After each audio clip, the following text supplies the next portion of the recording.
Présentation du PMR. Première étape ici le lecteur. Donc sur toute la partie supérieure on a le lecteur de carte 8 donc, qui est à l'intérieur. De ce lecteur de carte nous avons deux fils qui en partent. Un rouge et noir qui sert pour l'alimentation. Un blanc et rouge qui sert pour tout ce qui va être déclenchement de l'appareil. Donc ouverture, sens 1, sens 2.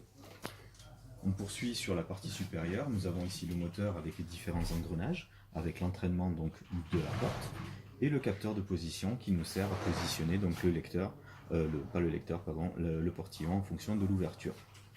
Ensuite, nous passons donc sur un PMR tout monté. On retrouve tout à fait en haut, ici, donc la carte à relais, la batterie, le transfo d'alimentation et le disjoncteur. Sur la droite ici nous avons le transfo 8 qui sert à alimenter le lecteur, donc qui passe directement au câble rouge et noir que nous avons vu précédemment.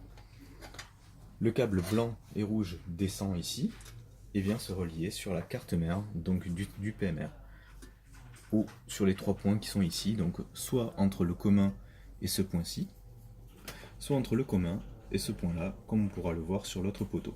Ensuite ici nous avons la carte mère, et tout à fait en haut, le contact pour la clé incendie. Fonctionnement global, ensuite, entre les poteaux, nous avons un câble avec un détrompeur, donc les parties supérieures sont bombées, et nous retrouvons ici ces mêmes parties supérieures bombées pour l'enclenchement. Une fois que nous avons relié les deux poteaux entre eux, donc via le câble qui est fourni, il ne nous reste plus qu'à faire un petit test pour voir le fonctionnement.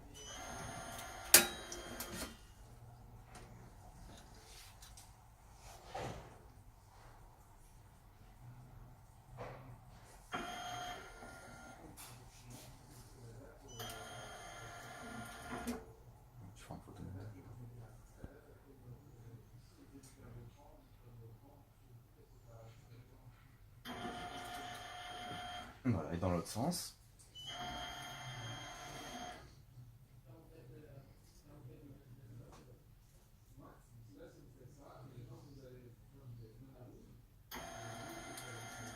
Impeccable. Fonctionnement en mode secours sur batterie. Donc je fais une simulation de coupure électrique au niveau du bâtiment. Ça c'est de l'autre côté.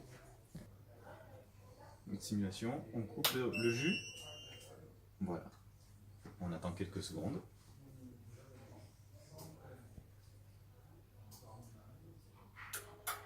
Et le fonctionnement sur batterie se met en route.